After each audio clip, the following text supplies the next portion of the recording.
Bonsoir à tous, bonsoir à toutes. Jean-Michel Carpentier et moi-même, on est ravis de vous retrouver ce soir pour cette deuxième édition du Dîner des Protestants. Vous l'avez compris, on en a déjà beaucoup parlé ce soir. Le thème à l'honneur, ce sont les jeunes et leur engagement. Donc voilà, ce soir, vous l'avez compris, place à la relève, place à la jeunesse, place à l'engagement. Vous êtes plus de 200 dans cette salle et on a parmi vous choisi de sélectionner 5 profils assez différents, assez représentatifs. Ils sont parfois dans les métiers du lien, dans les métiers de la santé, de l'éducation, dans l'entrepreneuriat, dans l'entreprise. Et donc ce soir, c'est une table ronde, c'est un échange un peu, j'allais dire, à bâton rompu, c'est un échange ouvert que les 5 jeunes s'apprêtent à vous donner. Donc je vous présente Hugo Lénart, responsable communication chez Time for the Planet, Solange, créatrice de la marque de mode versatile dont elle va nous parler. Madame la ministre, on vous présentera dans un instant. Olivier Pacalin, cofondateur du site du Made in France. Isabelle Vandeventer, infirmière au SAMU social. Et Rémi, directeur de l'association La Gerbe à Lézan dans le Gard. Donc vous savez, on dit souvent que le protestantisme fait le bien à bas bruit.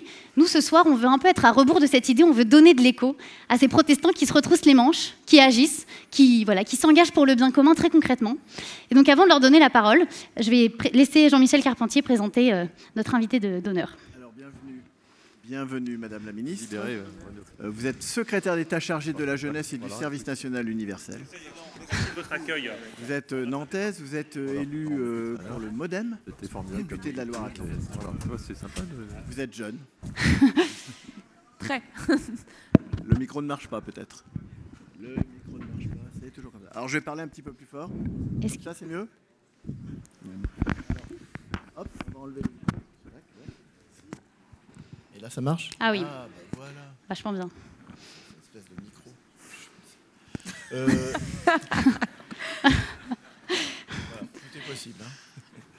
Hein. Merci d'être avec nous. Nous allons échanger donc tous ensemble. Nous vous demanderons de temps en temps d'intervenir comme ça, en dialoguant avec nos jeunes amis. Et à la fin de notre entretien, de notre table ronde, vous prononcerez un petit discours dont on attend pas mal de choses. Le service national universel ne concerne probablement plus les jeunes qui sont dans la salle, puisqu'ils sont passés au-dessus. Mais je crois savoir, nous croyons tous savoir, que le président de la République et vous-même allez bientôt relancer cette idée. Et si vous avez l'occasion de nous en dire un petit mot, c'est pour les petits frères et les petites sœurs. Ça peut nous intéresser. Ou les petits-enfants pour certains d'entre nous. Voilà. Merci. Donc juste avant de se lancer dans la table ronde, on vous propose de découvrir les portraits de ces 5 jeunes engagés en vidéo qui retracent un peu leur parcours et leur engagement. Et puis ensuite, on lancera cette table ronde sur le lien entre leur engagement et leur foi protestante. Magnéto.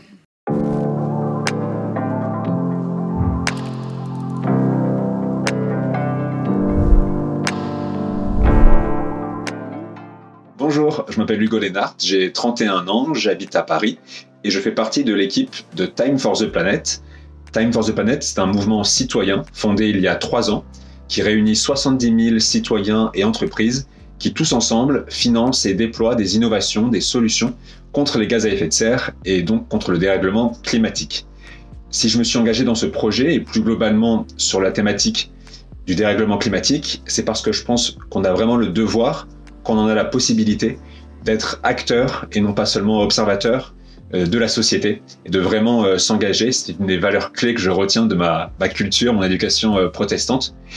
Et ensuite, le dérèglement climatique, c'est vraiment une question de justice sociale, de justice économique, de démocratie. Et ça, je pense que la justice est une des valeurs fortes, à mon sens, du protestantisme.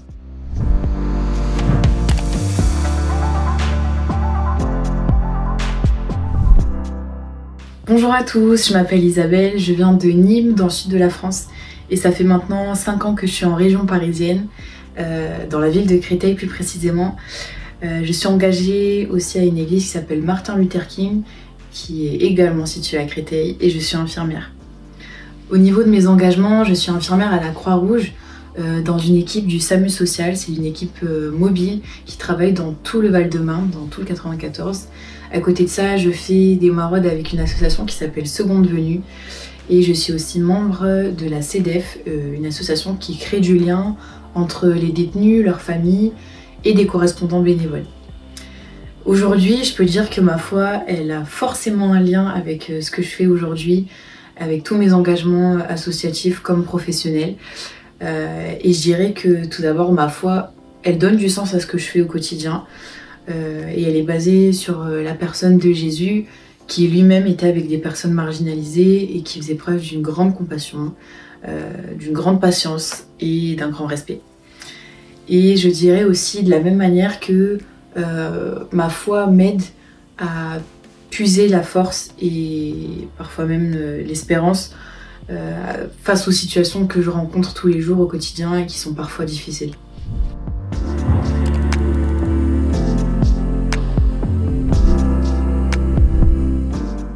Bonjour, je suis Olivier Pacarin, 35 ans, président et cofondateur du site internet, le site du madeinfrance.fr. Lancé il y a 1 an, c'est le premier moteur de recherche de produits qui facilite l'accès à plus de 50 000 produits sur la mode, maison, périculture, jouets et beauté. Nous ne vendons pas de produits directement, mais redirigeons les utilisateurs vers les fiches produits de nos marchands partenaires. Pourquoi cet engagement? J'ai pris conscience que le Made in France est notre meilleur atout pour relancer notre économie, pour lutter contre le chômage et la précarité, pour favoriser la cohésion sociale et enfin protéger notre environnement. Pourtant, sa consommation se heurte à des difficultés importantes. Je pouvais la faciliter grâce à mes compétences en marketing digital. Il me fallait agir car mon éthique protestante de la responsabilité me pousse à vivre ma foi dans l'action pour mon prochain et le bien commun. C'est aussi un engagement collectif avec les consommateurs et 800 marques, tous unis pour une consommation responsable.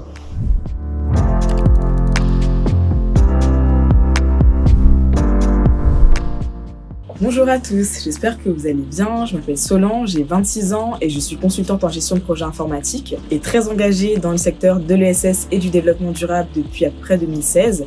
Je suis notamment à l'origine de 2 initiatives. La première, c'est Collection Versatile. Il s'agit d'une marque éthique et responsable de vêtements modulables pour les voyageuses. Je collabore avec des chantiers d'insertion pour les productions et je récupère du coup des tissus issus de fins de rouleaux dormants pour la production de toutes mes collections. Et je suis également à l'initiative de Ojeda. Ojeda, c'est l'organisation pour les jeunes engagés en faveur du développement durable en Afrique, dont la vocation est vraiment de rassembler et d'accompagner un maximum de jeunes entrepreneurs de la diaspora africaine qui veulent entreprendre notamment en Afrique centrale et en Afrique de l'Ouest.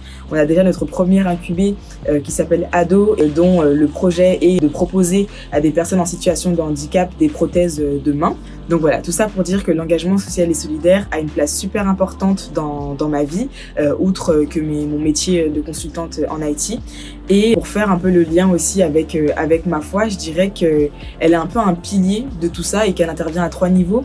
Donc notamment au quotidien, dans ma motivation, dans ma volonté de faire les choses. Elle intervient aussi au niveau de ma mission parce que finalement, mes convictions, c'est qu'on a tous un rôle à jouer et que moi, le rôle, je le joue à travers mes projets d'entrepreneuriat, d'association, etc. Et finalement, elle intervient au niveau de ma vision parce que ma vision à long terme, c'est vraiment d'avoir un impact positif autour de moi, c'est vraiment de contribuer à l'épanouissement personnel d'un maximum de personnes. Et finalement, quand je prends du recul, je réalise que mes convictions, mes valeurs et ma foi sont le pilier de tout ça et contribuent à tout ce que je fais au quotidien.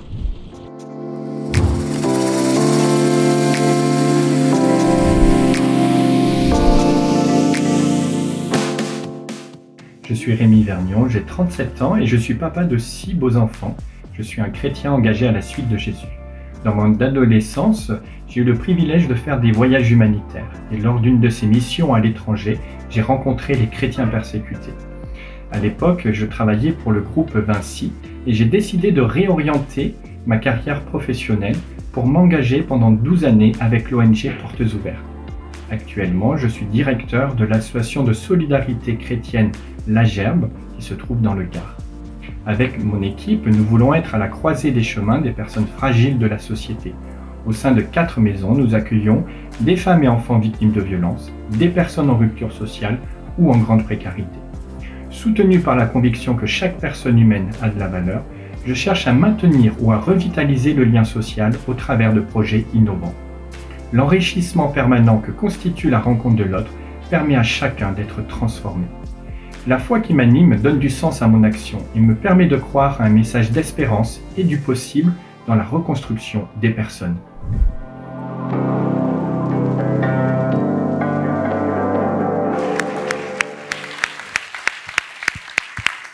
Bravo pour ces portraits. Merci à Campus Protestant pour le montage de la vidéo.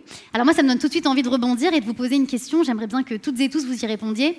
Quand est-ce que vous avez pris conscience du lien entre votre engagement que vous avez aujourd'hui et le fait que vous ayez été éduqué dans une culture protestante? Peut-être, je vais démarrer par toi, Isabelle. Quand est-ce que tu as pris conscience de ça? Comment ça s'est manifesté? Moi, je dirais que j'ai pris conscience de ça plutôt avec les autres. C'est-à-dire que souvent dans mon entourage, des personnes pas chrétiennes forcément me demandaient mais pourquoi tu es aussi engagée, comment ça se fait, etc. Et je pense que c'est à ce moment-là que j'ai compris que ça venait peut-être de mon éducation et de ces valeurs-là qui m'ont été transmises. Toi, Rémi? Moi, c'est venu lors de voyages humanitaires que j'ai pu faire dans mon adolescence. J'ai vu des besoins exprimés de façon très forte. Et ça nourrit en moi ce désir de venir aider mon prochain. Olivier, vas-y, je t'en prie. Je suis en fait... Oui. C'est bon. En fait, je me suis toujours senti... Ah non, t'entends pas. T'entends pas? Si, c'est bon, je crois. Est-ce que vous m'entendez? Oui. Ouais. C'est bon? Super. Alors de mon côté, je me suis toujours senti appelé par Dieu à agir au quotidien, mais peu importe l'échelle en fait, dans mes proches, mon entourage, etc. Et quand j'ai vu qu'il y avait un problème que je pouvais résoudre, j'avais les compétences et qui justement participait au bien commun, c'est tout naturellement en fait que ma foi poussait dans l'action et puis aussi je me suis senti responsable aussi individuellement de ce que je pouvais apporter au monde et à mon prochain. Solange? Je vais être très honnête, j'en avais pas conscience avant il y a quelques semaines lorsque vous m'avez posé la question. C'est-à-dire ça, c'est bien. Non mais je vais être honnête avec vous, c'est-à-dire que ma foi et ma religion a une place très importante dans ma vie. Mais j'avais pas forcément conscience que c'était un pilier qui me dirigeait un peu dans mes actions d'entrepreneuriat et d'association. Donc je suis très très reconnaissante d'avoir pu ouvrir les yeux sur tout ça. Le déclic. Hugo, alors? C'est un peu la même réponse que Solange. Ça date d'il y a quelques semaines en postulant un peu pour ce dîner que j'ai pu réfléchir à cela. Et en fait, je me suis un peu replongé dans mes années de catéchisme et de présence au culte, où j'ai eu la chance d'aller dans des temples dans 3 pays différents. Et il y a forcément une ouverture sur l'autre, aussi une forte espérance transmise semaine après semaine, qui, je pense, a vraiment façonné mon engagement aujourd'hui. Et vous, Madame la Ministre, est-ce que vous avez été traversée par cette idée un jour? Parce que le MoDem, finalement, c'est un mouvement chrétien-démocrate qui a des racines religieuses, en fait, qui ne l'est plus, évidemment, maintenant. Mais est-ce que cette idée de trouver une racine personnelle, spirituelle, vous a plusieurs fois interrogé? Ça m'a interrogée, mais en réalité, ça m'a guidée. Moi, le MoDem n'est pas un parti comme les autres. C'est effectivement un parti qui base sa doctrine sur la doctrine sociale de l'Église, historiquement. Alors, c'est les héritiers de l'UDF et ça prend des formes, finalement, on va dire plus contemporaines. Mais les racines sont là. Et puis, j'ai eu la chance, pour le coup, de vivre et de grandir de l'autre côté de la Méditerranée. J'ai grandi dans un pays qui est le Maroc, avec effectivement une foi, mais des foi qui vivent ensemble. Et donc, ma foi en Dieu a fait que ma construction, mon chemin a pris des formes d'engagement différentes. Mais c'est un commun, c'est un quotidien en réalité. Alors vous savez, on a beaucoup entendu là dans les portraits, puis même dans ce que vous venez de dire, cette fameuse éthique de responsabilité. Quand est-ce que vous avez pris conscience que vous étiez de ceux qui allaient agir? Parce qu'il y a ceux qui font, il y a ceux qui commentent plutôt, il y a ceux qui analysent, et puis il y a ceux qui, encore une fois, s'y mettent. Est-ce que ça a été une évidence pour chacune d'entre vous? Ou est-ce que c'est venu avec le temps? Est-ce que vous vous êtes dit, en fait, voilà, moi, il ne faut pas seulement que je parle, il faut que j'agisse? Solange, par exemple, pour commencer. Très bien. Très personnellement, je pense qu'il y a une petite part d'inné pour ma part. C'est-à-dire que voilà, je viens d'un milieu où on n'a pas toujours eu accès à différents privilèges, etc. Et donc, il fallait agir et aller chercher les opportunités. Et donc, je pense que c'est aussi un peu comme ça. Et puis, de base, je suis quelqu'un qui a toujours la bougeotte, qui adore faire différents projets, etc. Et donc, c'est aussi tout ça qui explique ma personnalité et mes origines, on va dire, qui ont fait que je suis la personne que je suis aujourd'hui à agir, à passer à l'action. Hugo, par exemple. Moi, c'est un peu l'inverse pour cette fois-ci de Solange, c'est que j'ai conscience de venir d'un milieu assez privilégié et je pense qu'il y a une partie de devoir d'agir qui est assez importante. Et aussi, je me suis rendu compte qu'en fait, l'action, agir, ça fait vraiment du bien. On peut réfléchir, regarder les choses mauvaises qui se passent, penser, se morfondre. Et en fait, le fait d'agir, je pense que c'est vraiment ça qui fait du bien. Donc, c'est pour ça que je suis en action aujourd'hui. Olivier, vas-y, je t'en prie. C'était plus qu'une évidence pour moi. En fait, c'est comme si toutes les pièces du puzzle de ma vie en fait, s'assemblaient pour donner un sens à mon parcours. Mes parcours personnels, professionnels, sportifs et spirituels. Toutes les compétences très précises que j'avais acquises durant ma carrière m'ont été nécessaires pour mener ce projet. Mes associés, parce qu'on fait ça aussi collectivement, ces gens que j'ai rencontrés dans ma carrière, qui sont devenus des amis, et même toutes les marques qui nous ont rejoints, beaucoup d'entre elles, je les avais rencontrées dans mon parcours professionnel. Et en fait, tout était réuni autour de moi pour que je puisse entreprendre et vivre ma foi dans ma vie professionnelle. Isabelle, je t'en prie. Moi, je dirais que c'était à la fois une évidence comme toi et aussi une réflexion. Parce que je dirais que c'est une évidence parce que moi, je suis née dans un milieu avec des parents quand même assez engagés. J'ai eu ce modèle-là à la maison, mes frères aussi. Et ça a toujours été une évidence d'un côté de vouloir aider l'autre, de vouloir mettre du sens dans ce que je fais. Et à la fois une réflexion parce que je me demandais quel sens mettre et comment le faire. Donc voilà, je dirais les deux.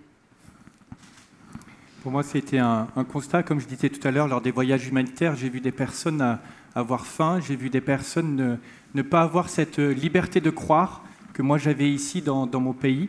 Et donc ça m'a poussé à réfléchir à mon engagement. Et puis j'avais cette parole de la Bible où on voit l'intérêt qui est porté aux pauvres, l'intérêt qui est porté à l'orphelin, à la veuve, à l'étranger. Et du coup, ça m'a suscité en moi ce désir de venir aider concrètement mon prochain. C'est pour ça que je dirais que l'orphelin, l'orphelin et la veuve, en fait, c'est cette femme et cet enfant victime de violence que je peux accompagner au quotidien. Ce pauvre, c'est la personne sans ressources, sans domicile. Et puis cet étranger, c'est ce migrant. Voilà, donc c'est tout naturellement en fait que j'arrive à lier cette question de la foi, mais aussi de cet engagement concret, issu de ce constat que j'ai pu faire lors de voyages, où je trouve la rencontre est toujours enrichissante. C'est un effet miroir que ça nous apporte, ça nous questionne, mais il faut se laisser en tant qu'individu questionner par l'autre. Et ça, c'est un grand exercice. Madame la ministre, votre profession, c'est faire de la politique. C'est pas ce qui est le plus, bien vu aujourd'hui, et en particulier chez les jeunes. Il y a 30 ans, tous les jeunes faisaient de la politique. Aujourd'hui, ils s'engagent un peu autrement. Comment vous répondez à toutes ces interrogations qui font que souvent les hommes et les femmes politiques sont perçus comme étant soit cyniques, soit n'ayant des convictions que lorsqu'il s'agit d'être élus? Je suis un petit peu brutal là, mais... C'est à peu près franc. ça a le mérite de la franchise. Et c'est aussi pour ça que je suis là ce soir. Mon métier n'est pas faire de la politique. Mon engagement, aujourd'hui, c'est de servir au-delà de mon simple territoire, au-delà de mon cercle d'amis, de ma famille, et de finalement mener ce que je pense être un idéal, ou en tout cas, tout à l'heure vous parliez d'utopie, au plus grand nombre. Et pour le coup, ça a commencé très tôt. Ça a commencé par l'école. Moi, ça a été une rencontre avec un enseignant de CM2, qui nous avait emmenés dans un village un peu éloigné, après Agadir, au Maroc, qui s'appelle Tikirt. Je garderai ce village gravé, je crois, à jamais. On a été voir cette école qui n'avait ni bibliothèque, ni classe informatique, ni sanitaire, et des jeunes qui avaient notre âge, du coup mon âge à l'époque, et qui créaient des jeux avec ce qu'ils avaient autour, des jouets. Et on est parti de là en se disant, finalement, qu'est-ce qu'on peut être heureux quand on partage? Ils nous ont accueillis, ils ont partagé, mais j'ai compris aussi qu'on était vachement privilégiés d'être dans un établissement français, à l'étranger, avec des parents aimants, avec des parents qui pouvaient répondre à cette sécurité matérielle. Mais ce qui rendait heureux, ce n'était pas cette sécurité matérielle. Et il y a deux manières de vivre sa vie. Soit on constate, voire pire, on ferme les yeux et on passe son chemin, soit au contraire on s'engage. Et c'est pour ça que je répondais que mon métier n'était pas faire de la politique, mais je me définis comme une militante. Premier engagement en CM2, et puis finalement, ça a pris une forme de délégué de classe, mais comme on fait tous. Dans le fond, c'est pour ça que la démocratie scolaire est importante. Et puis une démocratie universitaire. Alors c'est plus ou moins virulent, mais dans le fond, ça forme, ça questionne. Et le plus grand drame, c'est quand on ne doute plus, on ne se questionne plus. On vit à côté de l'autre sans presque le voir, sans le ressentir. Et c'est ça la force de l'engagement. Et cet engagement, il a continué. J'ai pris une forme d'engagement syndical. Alors ça vous étonnera peut-être, mais j'ai quitté une grande entreprise française parce que pour moi, elle manquait d'alignement entre les mots et les actions pour rejoindre une coopérative, une SCOP.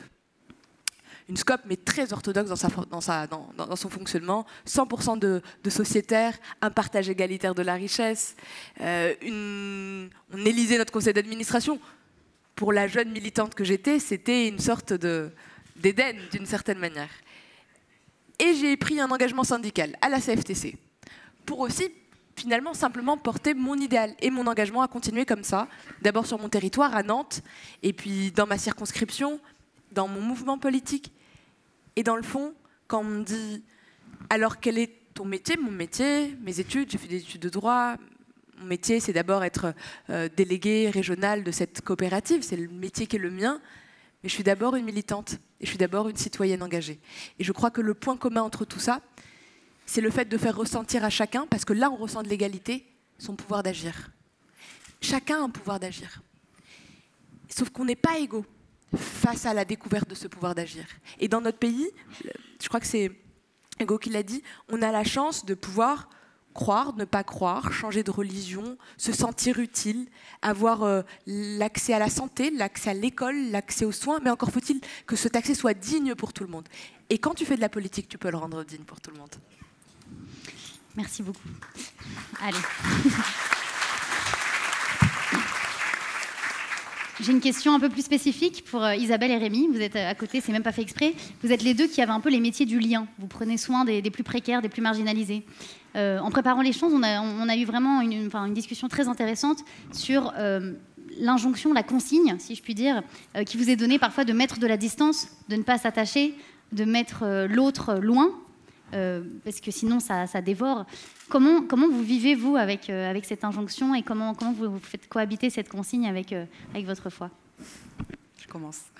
C'est vrai qu'on avait une discussion assez intéressante sur ça, parce que je disais que moi, pendant mes études d'infirmière, et même dans les différents stages que j'ai faits, et dans les différents travails, on nous dit toujours de mettre de la distance, de ne pas engager trop nos émotions, de ne pas mettre trop de soi dedans. Et il y a une part de vrai, parce qu'il faut aussi se protéger des situations qu'on voit, des situations qu'on vit, se dire que c'est pas...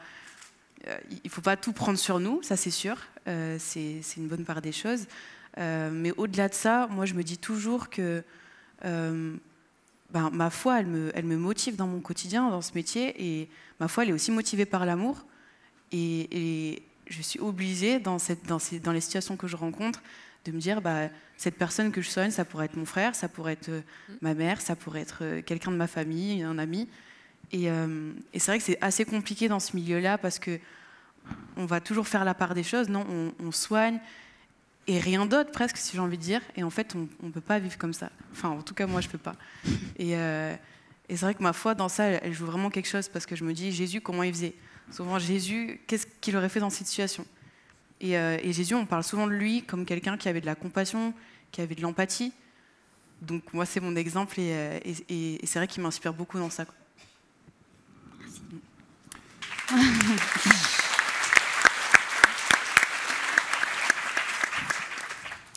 Pour moi, c'est une question pas de bonne distance, mais plutôt de juste proximité.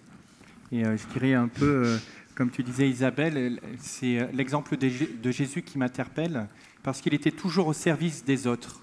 Et donc, c'est comment je vais mettre cette juste proximité avec l'autre personne. Souvent, je dis avec l'équipe, on a ce petit mot d'ordre où on se dit « stop ». Je prends conscience de la personne qui est en face de moi, je prends conscience de son besoin, je prends conscience de ce qu'elle veut sur l'instant, et je m'arrête dans mes activités. Et l'idée à travers ça, c'est de voir comment je peux valoriser cette personne. comment je peux vraiment la mettre en valeur. L'idée, c'est de pouvoir être au service de l'autre en la valorisant. Et donc, on va pouvoir, au travers d'un café-restaurant associatif que l'on a, valoriser la personne qui est victime de violence et lui permettre, par exemple, de préparer le repas. Dans la préparation du repas, elle sera donc, elle, victime de violence, avec une autre personne qui sera, par exemple, du village. Et pendant 4 heures, ils vont passer du temps ensemble. Ils vont apprendre à se connaître. Et nous, salariés ou bénévoles, ou des jeunes en service civique aussi qu'on a, qui sont portés par Visa, on va faire ce lien pour que chacun puisse toujours trouver cette juste proximité, accueillir la parole peut-être de cette personne qui est blessée par la vie, l'entendre, et pouvoir peut-être la réorienter à un autre moment vers un professionnel, hein, tout est cadré, mais toujours trouver cette bonne distance, cette juste proximité, pardon, avec la personne qu'on accompagne. Et donc Jésus m'inspire beaucoup parce qu'il était au service des autres.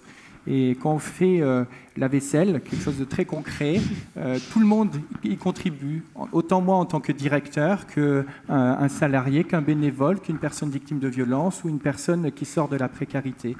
Voilà. Et toujours, on va travailler, mélanger en fait cela pour savoir comment se trouver à la bonne position. Merci. Ça mérite des applaudissements aussi. Alors maintenant, une question plutôt pour nos entrepreneurs engagés. Croire, c'est aussi ne pas se sentir seul, c'est sentir qu'il y a une communauté derrière.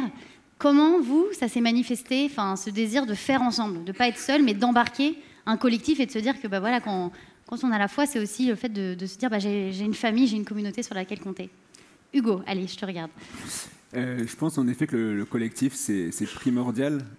Construire seul, c'est extrêmement compliqué. Et sur des sujets, donc moi sur les sujets climatiques, où la situation est inquiétante, voilà. Construire ensemble avec des personnes qui n'ont pas forcément les mêmes avis que soi, qui ne viennent pas du même milieu que nous, qui n'ont pas les mêmes opinions. Construire tous ensemble, ça apporte vraiment, je trouve, une autre dimension au projet. On n'a pas l'impression de construire quelque chose dans son coin tout seul, mais de pouvoir se reposer sur d'autres, de pouvoir compter sur des bénévoles, sur des personnes qui soutiennent notre projet. Vraiment, ça donne des ailes et ça permet aussi de garder le sourire dans des jours qui ne sont pas toujours les plus faciles. Donc je pense que le collectif a vraiment un rôle énorme à jouer. Il ne faut pas hésiter à demander de l'aide autour de soi parce qu'en fait, les gens sont toujours très prêts à aider. Et ça, c'est aussi quelque chose que je remarque ces dernières années, c'est que les gens sont vraiment prêts à tendre la main quand on a besoin d'eux. Et ça, c'est merveilleux. Donc il faut toujours compter sur l'autre. Merci. Solange, à toi. Pour ma part, le collectif, dans mon expérience entrepreneuriale, c'est vraiment la richesse. C'est-à-dire que moi, de base, j'ai une expérience, j'ai une formation en management, je fais de l'informatique, mais aujourd'hui, je développe un projet de mode dans le textile.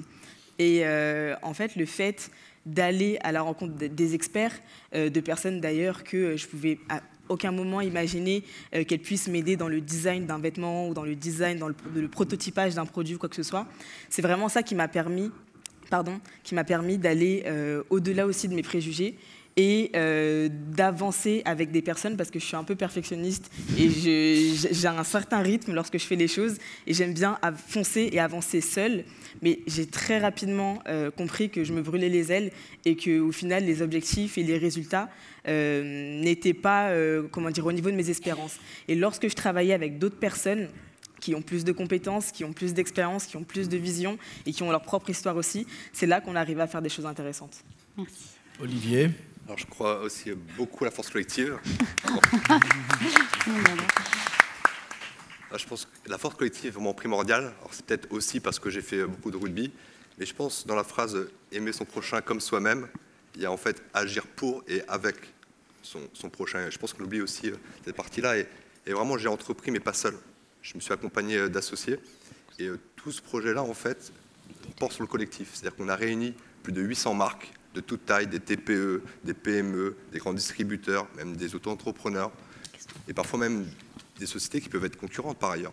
Et elles sont tous unies pour le Made in France et nos relations commerciales ne sont pas juste commerciales justement, elles vont au-delà. C'est qu'on va pouvoir s'entraider. Par exemple, elles vont me former sur la fabrication, parce que je suis à un moment donné un porte-parole pour elles. Je les ai formées sur le marketing. Et je pense que de toute façon, le Made in France ne peut être un succès, entre guillemets, que par la force collective. Parce qu'il y a l'engagement des consommateurs, l'engagement des marques et bien sûr de l'État. Et surtout le Made in France, ce que je veux dire aussi, c'est pas un repli sur soi. C'est pas vivre en autarcie, c'est pas ne pas acheter à l'étranger. Au contraire, c'est retrouver un meilleur équilibre dans nos échanges avec le monde. Merci. Avant de terminer et d'aller effectivement un peu nous restaurer, et avant d'écouter le pasteur Samuel Amédro qui va recentrer un peu ses propos dans une dimension de spiritualité. Sarah, je peux vous appeler Sarah parce oui. Entre nous, vous êtes jeune, voilà. Vous avez juste comme mission de vous occuper de la politique de la jeunesse française. C'est une jeunesse qui est en quête de sens, de responsabilité aussi. Mais le sens sans la responsabilité, c'est comme la responsabilité sans le sens. Il y a un truc qui ne va pas. Qu'est-ce que vous avez à dire à tous ces jeunes qui vont repartir chez eux pour qu'il y ait un petit peu de foi dans l'avenir qu'ils ont envie de construire? Évidemment, comme cela vient très bien dit, chacun dans sa vie, mais jamais seul, et dans un sens collectif d'une société dont on ne sait plus très bien où sont les repères. Vous savez, tu me permets, je vais me lever parce qu'ils sont nombreux. Oui. En fait, je suis très émue ce soir. Je suis très émue parce que vous êtes plus de 200, vous venez de partout en France.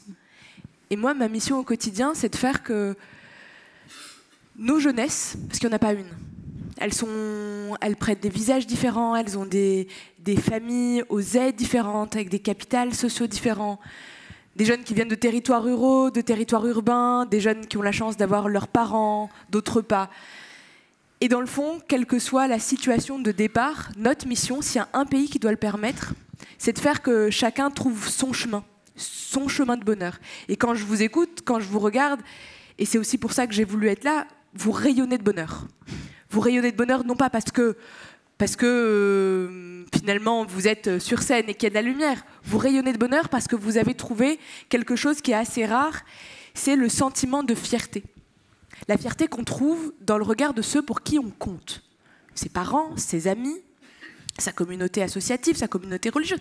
Dans le fond, ceux qui sont des éléments de repère pour soi. Et quand je parlais de notre jeunesse française, elle est paradoxalement très engagée et très boudeuse de nos urnes. Elle croit en sa capacité de faire, et c'est ce que vous faites, en créant des entreprises, en vous engageant, en allant chercher le plus profond de soi pour aider les corps et les âmes, dans le fond, et en même temps de créer des collectifs. Mais moi, si j'ai une mission, c'est de permettre à chaque jeune dans notre pays, dès le plus jeune âge, de se dire, on a de la chance. On a une chance, mais folle, de vivre dans un pays qui a intégré dans ses lois, dans ce qu'on a de plus précieux, le respect de la dignité humaine. Et à nous, individuellement et collectivement, de faire que cette promesse, qui n'est rien d'autre que le génie français, s'applique. Et que ce ne soit pas de la philosophie, que ce ne soit pas des mots, mais que ce soit la réalité du quotidien. Et pour le coup, l'État seul ne peut pas faire ça. Il ne sait pas faire ça. Tout à l'heure, le ministre de l'économie, Bruno, l'a dit. Mais ça n'a de sens que si on fait collectif, si on fait commun. Et donc moi, ma mission, mon job d'une certaine manière, c'est de faire que par l'éducation, par la rencontre, chaque jeune puisse trouver sa place, découvrir son pouvoir d'agir, sans oublier qu'il y a des plus vulnérables. Plus vulnérables à l'école, décrochage, harcèlement, violence, difficultés, agression, mais aussi parfois l'abandon familial, parfois certains parents désertent. Et quelle est notre responsabilité? Notre responsabilité, c'est d'avoir des associations, de les accompagner, d'entraide, avec des devoirs, en permettant de redécouvrir du commun. Je pense, et j'en profite pour saluer les scouts qui sont aujourd'hui présents et mobilisés et qui sont extrêmement nombreux. C'est vrai. Merci les scouts.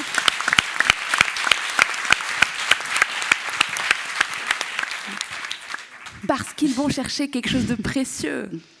Le fait de recréer, de ne pas se sentir seul, de ne pas être finalement dans ce monde où On pourrait le dépeindre de manière très négative.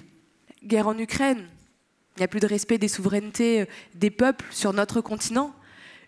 Une crise climatique qui, même pour les plus sceptiques, ont été percutées par cet été.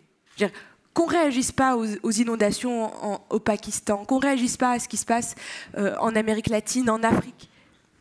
À la limite, on se demande encore comment c'est possible, mais ça existe. Mais quand dans notre propre pays, on voit une tornade dans le Pas-de-Calais, des incendies XXL, des inondations, aveugle celui qui pense encore que l'urgence n'est pas là aujourd'hui. Et donc notre mission, collectivement, et ma mission en particulier, c'est par l'école, mais aussi par l'engagement. Parce que l'école, elle te donne les moyens de grandir, d'avoir des ailes, d'ouvrir le champ des possibles. Mais ce qui épanouit, c'est l'engagement. Et je ne mets aucune hiérarchie dans les engagements. L'engagement, il peut être entrepreneurial, pour aller chercher un capitalisme plus humain, durable, plus soutenable. Il peut être associatif, il peut être dans le soin, il peut être, et je vois la présidente Dumas dans la salle parce que j'ai reconnu son visage, il peut être dans nos corps de réserve, dans nos corps aujourd'hui, dans nos forces armées, au sein des métiers à vocation. L'école aujourd'hui a du mal à recruter. Et ce n'est pas, enfin, en tout cas pour moi, puisque je les fréquente au quotidien, c'est un des plus beaux métiers du monde, c'est celui qui te fait grandir. Et pour autant, elle est où la difficulté aujourd'hui? Pourquoi un des plus beaux métiers n'arrive pas aujourd'hui à attirer autant? C'est peut-être que, effectivement, dans notre pays, on donne peut-être pas suffisamment la place à ce qui a de la valeur. Et ce qui a de la valeur, c'est la capacité à transformer autour de soi et finalement soi par essence. Et donc pour ne pas être trop longue et répondre à votre question, nos jeunesses, elles sont au pluriel. Elles vivent un paradoxe. Moi, je n'ai jamais vu une jeunesse aussi engagée. Un jeune sur deux donne de son temps, il s'engage pendant ses études, il s'engage en dehors de ses études, il bouscule nos entreprises. J'ai toujours combattu l'idée de la grande démission de la jeunesse, c'est pas vrai. C'est une grande négociation qui est en cours, parce qu'ils veulent du sens. Et donc du coup, oui, ça bouscule un peu le monde économique, mais ça fait pas de mal. C'est plutôt sain et c'est bon. Et dans le fond, quelle que soit la forme, la mission qui libère, c'est de donner à chaque jeune les moyens, par son engagement, et bien d'être un acteur, de découvrir son pouvoir d'agir s'il n'a pas pu le voir avant, et finalement de prendre pleinement sa vie et son destin en main. C'est la meilleure manière d'avoir une société qui est unie, qui ne cherche pas, qui ne s'alimente pas ni de colère ni de jalousie, mais qui, dans le fond, regarde chacun comme simplement un potentiel et un trésor. Et ça rend heureux. Et en tout cas, c'est aussi pour ça que je voulais être parmi vous ce soir et vous féliciter pour vos engagements qui sont divers et qui sont des essentiels parce que vous êtes ces visages de France. Vous êtes ces visages que la République chérit et qu'elle a envie de montrer aux autres. Et aujourd'hui, vous êtes des rôles modèles. Bravo.